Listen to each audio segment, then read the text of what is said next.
Hello বন্ধুরা, মা, কাকিমা, কাকাবাবু, দিদি ভাই, দাদা ভাই, বৌদি, বাবা, সবাইকে প্রণাম। আর এখন 12টা বেজে গেছে, আর ছোটো থেকে আশীর্বাদ। তো আজকে আমি পুজোর ছোট্ট রান্নাঘর। তো আমি আজকেও নিরামিষই রান্না করছি। তো এখানে বাঁধাকপিগুলো এখন কড়া হয়ে গেছে, এই জন্য এটা ভাপাচ্ছি একটু। আর বাঁধাকপির তরকারি করব। এখানে ছোলার ডাল হচ্ছে আর আলু ভাজা হবে। এই আমার আজকে রান্না। ডালটা হয়ে গেছে, তো আমি আস্তে আস্তে করছি, কেন এসে গেলে হাজব্যান্ডে আমার দিমাগের বাতি খুলে যাবে, তাই জন্যে আমাকে করতে হবে।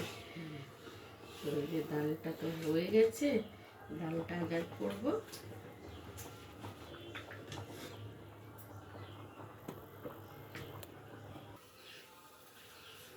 ডালটা ট্রান্সফার করে দিলাম বাটিতে, কড়াটা ধরে নিলাম। এই যে বাড়ির ঘি হচ্ছে, এটা আমি ডালে দিয়ে দিচ্ছি।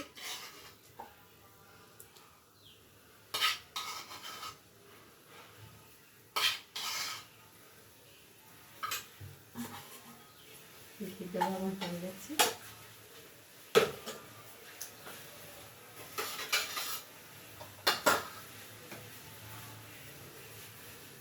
কড়াটা শুকিয়ে যায়, আমি তেল দেবো।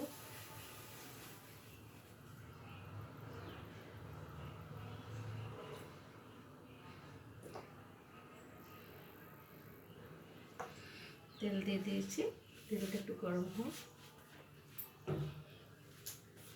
তখন বাঁধাকপিটা আমার ভাপানো হয়ে যাবে। তো আলু ভাজাটা হয়ে গেলে, আজকে ছট পুজো শেষ হয়ে গেছে, আমি ভরপুর প্রসাদ পেয়েছি, আপনাদেরকে আমি দেখাবো। আপনারা থাকুন আমার পাশে, দেখবেন।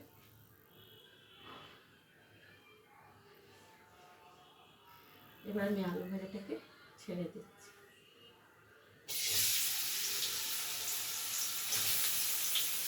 দেখুন ধীরে ধীরে কেটেছি,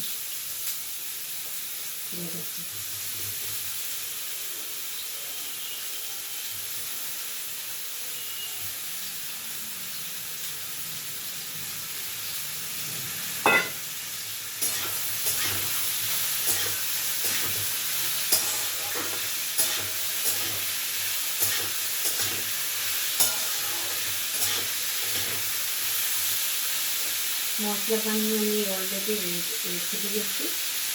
খালি এটা হওয়ার পর আমি তরকারিটা চাপিয়ে দিয়েছি। এটা কি হোক,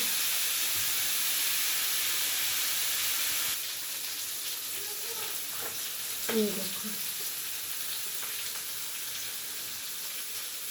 দেখতে পাচ্ছে অনেকগুলো ফল প্রসাদ পেয়েছি। আমি স্কুলে দেওয়ার জন্য প্রসাদ দিয়েছিলাম, ভরপুর প্রসাদ পেয়েছি। আমি দেখে দিলাম আপনাদেরকে, পুজো করেছি, মাথায় সিঁদুর পরেছি, টিপ পরেছি।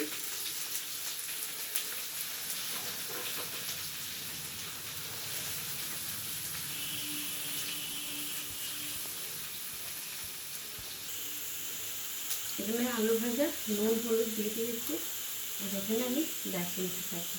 বেসনটা হলুদ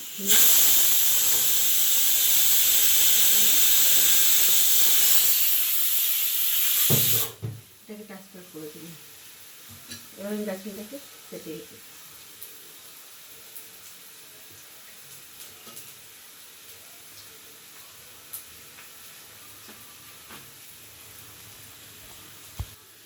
এই যে বেসনটা কেটে নিচ্ছি। এখানে আমার আলু ভাজাটা হয়ে যাচ্ছে, একটু আরও লাল করে ভেজে নেবো, তারপরে এটাকে নামিয়ে নেবো।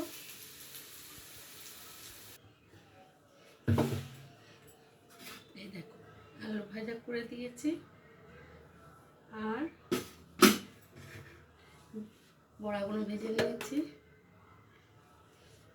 এবার আমি কিছুটা তেল আছে, কিছুটা তেল আরও দেবো। তেল দিয়ে দিলাম, এবার আমি পাঁচফোড়ন দিয়ে করবো, একটু পাঁচফোড়ন দিয়ে দিলাম।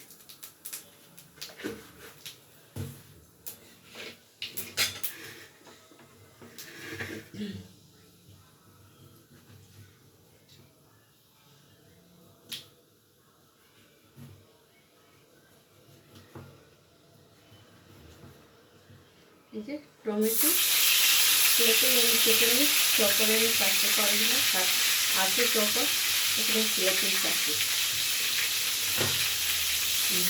টমেটো কেটে নিই। এবার আমি সরষে পোস্ত কাঁচা লঙ্কা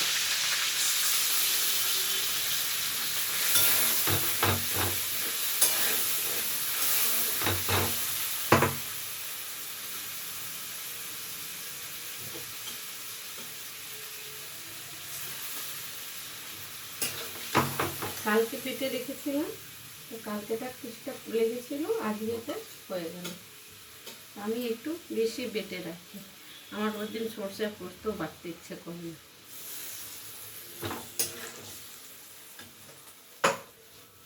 এবার আমি এটাতে নুন দিয়ে দিচ্ছি। 12:30 হয়ে গেছে, কর্তাই মশাই আসার সময় হয়ে গেছে। বলবে কি তোমার এখনো রান্না হয়নি, তাহলে আমি কি করব বলুন, আমাকে আমি জবাব দিতে হবে, তাহলে আমি কেমনি করে করব?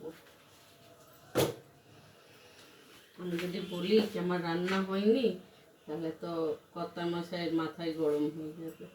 তো সব কিছু তো বুঝেই মেয়েকে করতে হবে। কোনো তাহলে আমি 1 চামচ হলুদ দিলাম, তার মাথায় বাচ্চা, আচ্ছা বাচ্চারা বদমাস বাবা, আমি বললো বোঝাতে পারবো না, ভীষণ বদমাস আমার দুটো বাচ্চা, কি চঞ্চল কি চঞ্চল, মানে চোখে চোখে আমাকে রাখতে হয়। পুরো 12:30 घंटे बोले टन टन टन, ওই টান টান টান আমার হয় না, যদি রান্না করি টাইটা ফিক্স হয়ে যাব।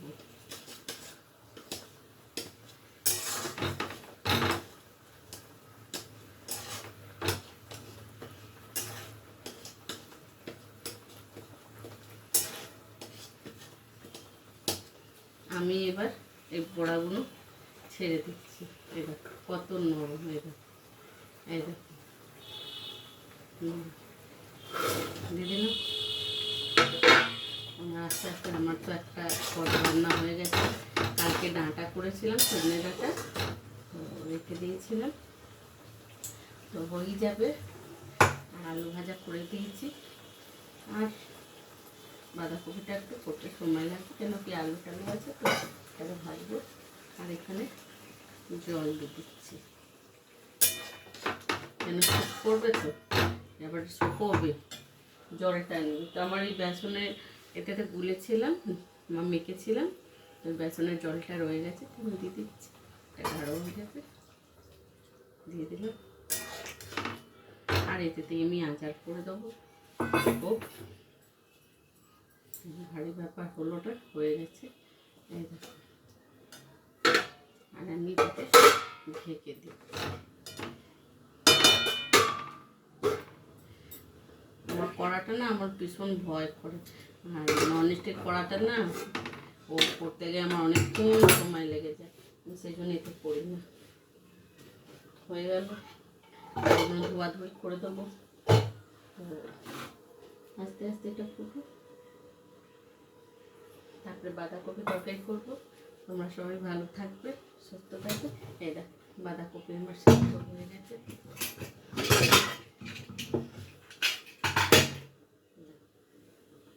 এরকম পোড়া থাকে, সেদ্ধ করে দিয়েছি, ঝরঝরে গেছে। যখন করবো ছেঁকে নেবো, এখন ভাপেতেই থাকবো।